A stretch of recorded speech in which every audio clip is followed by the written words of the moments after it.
Amados e queridos irmãos, eu vos cumprimento na gloriosa paz de nosso Senhor e Salvador Jesus Cristo. Eu sou o pastor Paulo aqui da Igreja do Brasil para Cristo em Jardim Santa Maria. E hoje eu quero compartilhar com os irmãos uma mensagem que está no livro de Lucas, Evangelho de Lucas, capítulo de número 21, do versículo 34 ao 36. E tem por tema: será que estamos preparados para a volta de Cristo? Louvado seja Deus. O Evangelho de Lucas, meus amados irmãos, no capítulo 21, dos versos 5 ao 33, o Senhor Jesus nos traz uma profunda reflexão, revelando alguns acontecimentos futuros que precedem a sua volta.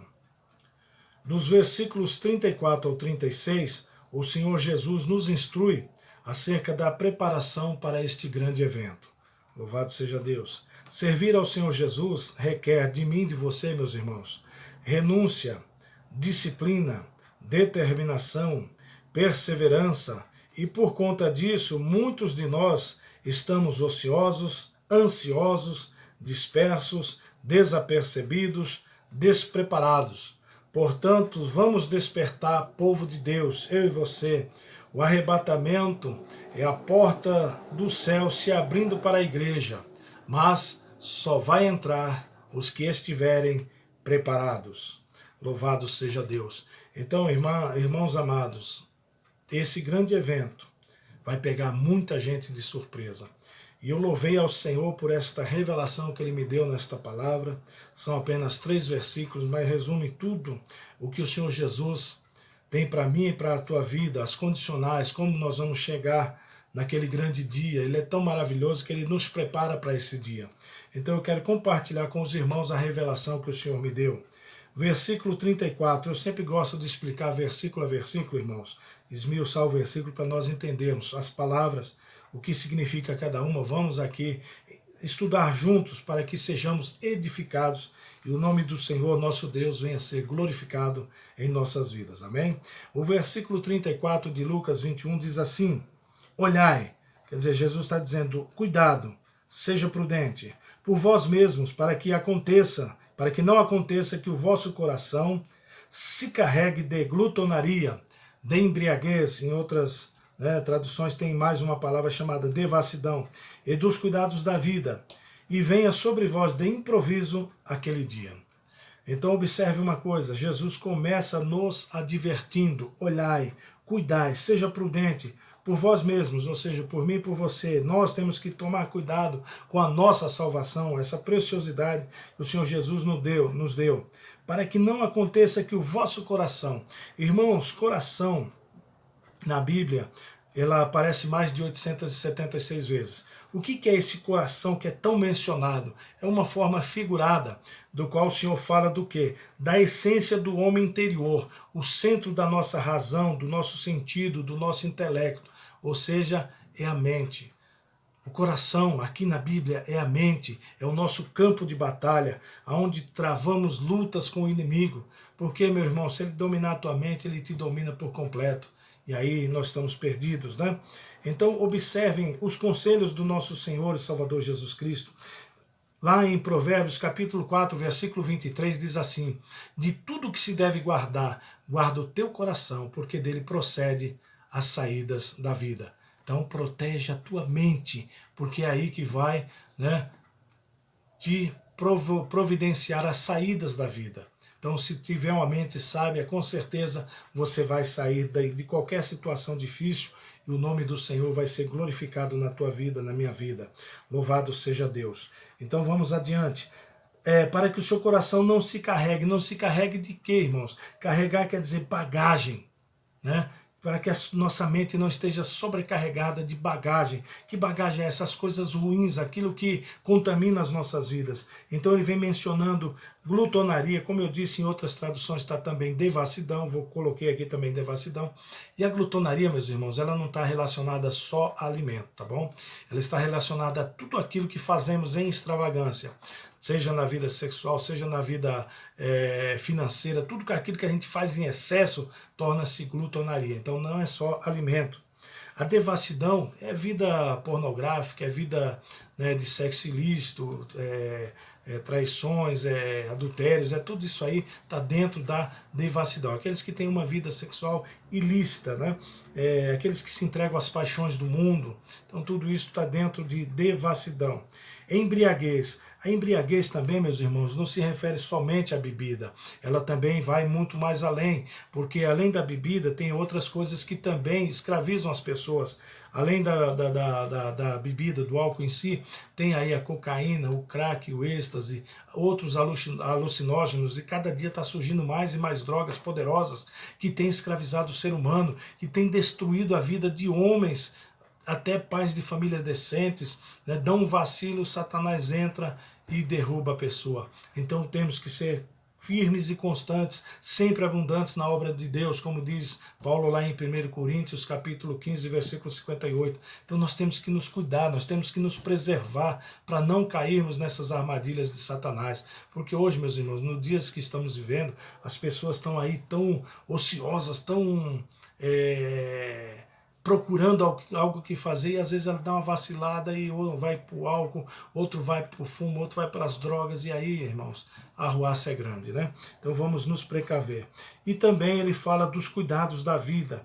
E o que vem a ser esses cuidados da vida? É apego demasiado a alguma coisa. Você tem que cuidar da sua saúde? Claro que tem, mas tudo com equilíbrio, meu irmão. Você tem que estudar? Tem. Tem pessoas que é ambiciosa pelo estudo, não porque eu quero ser alguém, eu quero conquistar, porque hoje realmente está difícil, é competitivo o mercado, mas tem que ter equilíbrio, querido. Você tem que cuidar também da tua vida espiritual. Tem que andar equilibrado, carne e espírito, senão você cai. Observe, então venha se precaver para que você não caia em tentações, para que você não venha deixar com que os cuidados da vida venham te derrubar. Tem pessoas que lutam para ter um carro, quando tem um carro já não vai mais para a igreja, vai cuidar só do carro. Não, irmãos. Temos que ter cuidado sim, mas não em demasia. Tudo aquilo que a gente faz demasiadamente torna-se pecado. Coisas excessivas que, né, corrompem as nossas vidas, corrompem os bons costumes. Observe bem, meus irmãos, o que diz lá em Lucas mesmo, aqui no capítulo 17, versículo 26 ao 30, o Senhor Jesus vem falando que como foi nos dias de Noé, será nos dias de hoje. Eles compravam, vendiam, casavam, davam-se em casamento, aquelas festas, aqueles banquetes. De repente Noé entra na arca e todo mundo dançou. Está entendendo? Mesma coisa, nesse mesmo capítulo 17 vem fazendo menção também de Ló. Nos dias de Ló, lá em Sodoma, a mesma coisa. O povo casava, se dava em casamento, fazia festas e banquetes, e edificavam, plantavam. Só que o dia que Ló saiu de Sodoma, o que aconteceu? Choveu do céu fogo e enxofre e consumiu a todos. Está entendendo? E aqui também, meus irmãos, tem uma coisa mais profunda ainda que eu quero fazer questão de ler para os irmãos, que Paulo explicando aqui aos Colossenses, capítulo número 3, versículo 5 a seguir, diz assim, observem, mortificai, pois, os vossos membros que estão sobre a terra, a prostituição, a impureza, devassidão, o apetite desordenado, glutonaria, a vil concupiscência, a avareza, que é a idolatria. Concupiscência, às vezes a pessoa não sabe o que isso quer dizer e acaba ficando a frase sem sentido. A concupiscência é o quê? É cobiça ou apego por bens materiais e por prazeres sexuais. Essa é a tal da concupiscência. E a avareza é o quê, meu irmão? É a pessoa que é mesquinha, apego demasiado ao dinheiro e às riquezas materiais. Essa aí é a tal da avareza. A idolatria todo mundo sabe o que é. Pelas quais coisas vem a ira de Deus sobre os filhos da desobediência, nas quais também em outro tempo andastes quando viveis nela. Hoje, graças a Deus, a gente não está mais no mundo. Mas agora despojai-vos também de tudo, da ira, da cólera. A cólera, meu irmão, é uma irritação forte, uma ira, um impulso violento que nos incita contra aquele ou contra aquilo que nos ofende. Então, cuidado com a cólera. A malícia, muita gente também não sabe o que é a malícia. A malícia é a inclinação para fazer o mal, má índole, maldade, enganar ou cuidar, né? Ou causar dano a alguém. A maledicência, essa aí muita gente sabe, mas vamos reforçar aqui. A aptidão para falar mal dos outros, denegrir, difamar. Cuidado, porque tem muito crente difamando o irmão, tem muito crente difamando o pastor, tem muito crente difamando pessoas e paga o preço, meu irmão. Nós temos é que orar e não difamar. Então vamos nos unir em oração, orar por aqueles que a gente acha que tem defeito, vamos colocar na oração, porque às vezes o defeito está em nós e a gente não enxerga. Louvado seja Deus. E das palavras torpes da vossa boca. O que é essas palavras torpes, meu amado? É discurso ou fala, né, que utiliza palavras sujas, o famoso palavrão, palavras obscenas. Essa é a tal da palavras torpes. Então, muito cuidado. Não mintais uns aos outros. Ô, meu irmão, quanto crente está mentindo aí uns para os outros, quanto crente enganando, quanto crente fazendo coisas que não edificam, né? E a Bíblia diz, porque já vos despojai-vos do velho homem com seus feitos. Mas, infelizmente, tem muitos cristãos que ainda estão com a velha natureza humana, enganando, comprando e não pagando. Cuidado, meus amados, Jesus está vendo. Nós não vemos, mas o Senhor está vendo. Cuidado, observe o que diz o Salmo 39. Você não tem para onde fugir de Deus. Onde você for, o olhar do Senhor está sobre você. Eu não posso ver, o teu pastor não pode ver, mas Jesus está te vendo. Ele está te filmando. Cuidado, sorria, porque o negócio é estreito na terra. E aqui no versículo 13 diz assim, suportando-vos uns aos outros. Ô, meu irmão, você tem que suportar um ao outro, suportar sua esposa, suportar seu marido, suportar seu pastor, suportar seu irmão, suportar aquele chefe chato. Sim, tem que suportar, porque toda autoridade que está sobre a nossa vida foi constituída por Deus. E tem muita gente se levantando contra a autoridade constituída e vai pagar preço. Sabia? Você tem que obedecer, ainda que a gente não queira, meu irmão, mas nós temos que obedecer. Porque o Senhor constituiu. E nós não podemos nos levantar contra. Nós temos que orar e pedir graça a Deus. Então, suportar-vos uns aos outros. E não só isso, perdoando-vos uns aos outros. Olha o que Jesus disse para Pedro, até 70 vezes 7 tu tem que perdoar por dia. Então cuidado, meu irmão, porque o perdão também é uma condicional para entrar no céu, viu? Sem perdão tu não entra não. Perdoando-vos uns aos outros. Se tiver alguma queixa contra outro, assim como Cristo vos perdoou, assim fazei vós também. E tem muito crente, meu irmão, que não consegue perdoar. Tem uma coisa como, não, eu perdoei, mas ele lá eu caí, então isso não é perdão. Perdão é quando você vai lá, abraça teu irmão e não tem rancor nenhum. Seja vigilante, seja prudente, cuidado, libere perdão, meu irmão, se quiser ser abençoado, se você quiser morar no céu. Louvado seja o nome santo de Jesus. E aqui agora nós vamos para o versículo de número 35. Eu gostei muito desse versículo, porque Deus me deu uma revelação linda aqui, meus irmãos. Diz assim, porque virá como um laço, né? Do que virá como um laço? Aquele grande dia que falou no versículo anterior. Porque virá como um laço sobre todos os que habitam na face da terra. Como um laço. O que é isso, irmão? Como uma armadilha. Vem sem ninguém esperar, né? Então vem como um laço, vem como uma armadilha. Olha só o que o Senhor me deu, que coisa mais linda. Mateus capítulo de número 3, do versículo 13 ao 17, e depois do versículo 4, do 1 ao 11. O que o Senhor me disse aqui nesses versículos? Dicas para vencer o inimigo. Olha como Deus é lindo, né? Ele nos dá, nesses versículos que eu vou explanar para vocês, que ele nos dá dicas de como vencer o inimigo. Quais são as dicas? Jejum, oração, vigilância, prudência e conhecimento da palavra de Deus. Eu vou explicar por quê. No capítulo 3, no versículo 13 a seguir, o Senhor Jesus vai ser batizado lá no Jordão por João. Jesus chega, é batizado. Quando ele sai das águas, o que acontece? O céu se abre, o Espírito Santo desce em forma corpórea de uma pomba e vem sobre Jesus. E ouve-se uma voz do céu que diz, este é o meu Filho amado, em quem me comprazo, ou seja, em quem eu me alegro. Interessante, irmãos, que logo após esta fala do Senhor, Jesus é levado pelo Espírito ao deserto para ser tentado pelo diabo. Olha que interessante. E Jesus passa 40 dias e 40 noites jejuando. E diz que ao fim de 40 dias Jesus tem fome. E é aí que Satanás se apresenta. Engraçado que ele não vem antes, né? Que Jesus está ali fortalecido no jejum. Mas quando acaba o jejum, que Jesus sente fome, ele se apresenta. E começa a tentação para cima de Jesus. Observe que ele diz assim, se tu és o Filho de Deus, manda que essas pedras se transformem em pães. Porque naquele momento a fraqueza do Senhor era a fome. Ele estava com fome, então ele chega insinuando. Você não vê que ele já chega oferecendo pão, não. Ele insinua para que você faça. Ele só dá um empurrãozinho para te jogar para o abismo, está entendendo? Jesus faz o que? Vence ele na palavra.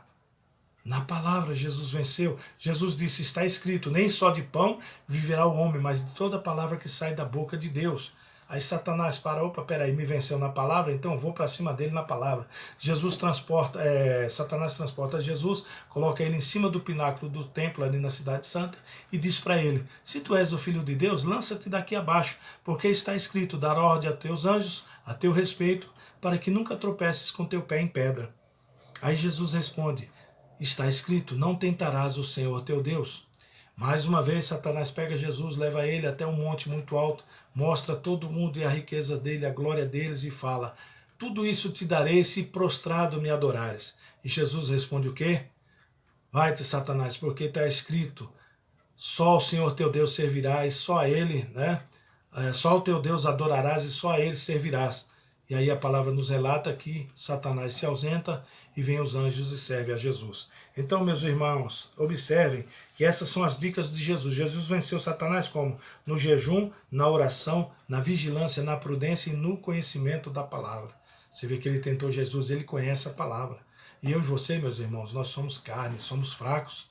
Ele é espírito. Ele tem força, poder tem o Senhor nosso Deus, mas ele tem força. Ele vai tentar porque ele conhece a palavra. Então, se cubra aí, jejua, ora, busca a presença do Senhor, se reveste da palavra de Deus, que a nossa arma poderosa é a espada do Espírito. E, infelizmente, tem muito cristão que não sabe manusear a espada. Então, você é fraco, meu irmão. Se prepare aí, aproveita esse tempo de isolamento aí para buscar a presença do Senhor, para que seja fortalecido e o nome do Senhor seja glorificado na minha e na tua vida, em nome de Jesus. Louvado seja Deus. Agora vamos para o versículo de número 36.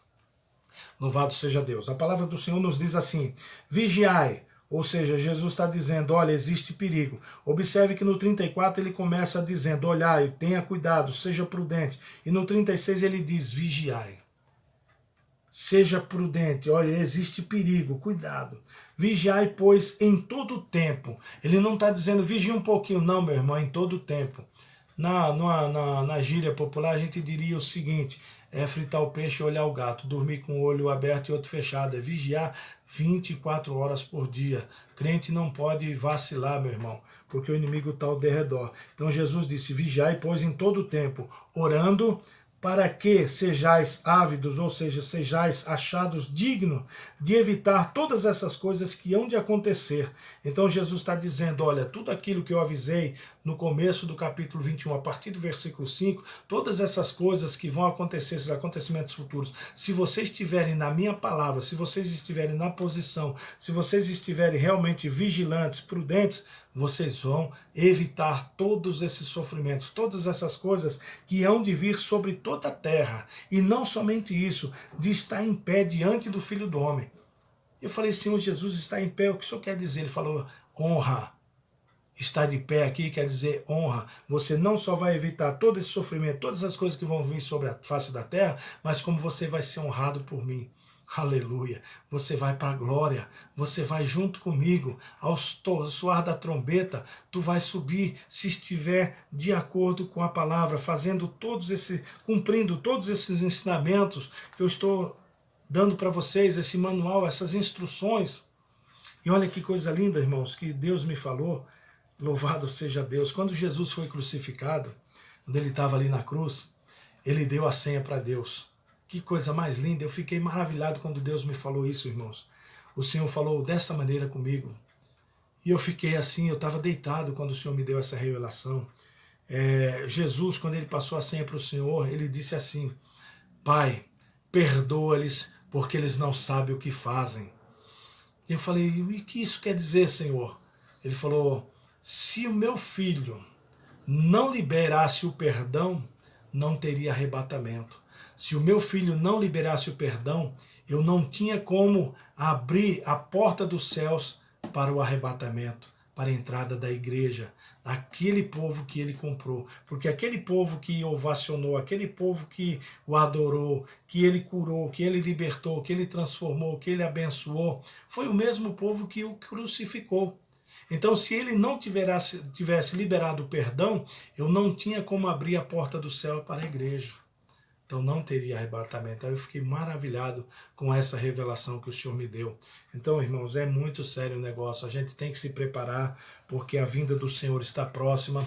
Nós estamos passando momentos difíceis, mas vamos permanecer firmes.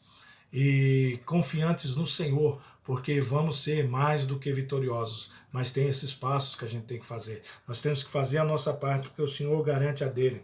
Louvado seja Deus. Deus, eu te dizer uma coisa, meu irmão. Ninguém amadurece sorrindo. Ninguém cresce em dias de festa. Não, é em dias de luto. É com sofrimento, é com dor que você cresce na presença do Senhor. Árvore que não tem raiz profunda não suporta vento, querido. Você já observou, quem é da roça sabe disso. A gente pega uma árvore que ela tem uma raiz reta, você arranca com muita facilidade, mas aquele que tem as raízes entrelaçadas, você não consegue arrancar. Então seja essa raiz, tenha raiz em Cristo Jesus, se apegue no Senhor, porque aí você vai ser uma árvore que vai resistir ao vento, à tempestade, né? Às enchentes, você vai permanecer ali até a volta do Senhor. Nesse período de isolamento, meu irmão, olha o que Deus me falou, foi tremendo. Nesse período de isolamento, onde a gente está tendo aí tempo ocioso, cuidado. O Senhor disse que nesse tempo Ele está conhecendo os seus servos mais de perto. Ele está vendo quem é e quem não é. Ele está vendo quem é trigo e quem é joio. Então, meu irmão, seja trigo nessa noite, seja trigo na presença do Senhor. Nesse dia chamado hoje, receba esta palavra, né? Receba esta graça de Deus sobre a tua vida. Se prepare para o grande arrebatamento, para o grande dia do Senhor, para que nós sejamos livres de tudo aquilo que vai acontecer e ficarmos de pé, quer dizer, sermos honrados pelo Senhor na sua volta. Amém, meus amados queridos irmãos, que Deus os abençoe em Cristo Jesus. Mais uma vez eu agradeço por esta oportunidade de estar gravando este vídeo e compartilhando com vocês um pouquinho da palavra do nosso Senhor e Salvador Jesus Cristo. Que Deus os abençoe em Cristo Jesus e até o próximo vídeo em nome do Senhor.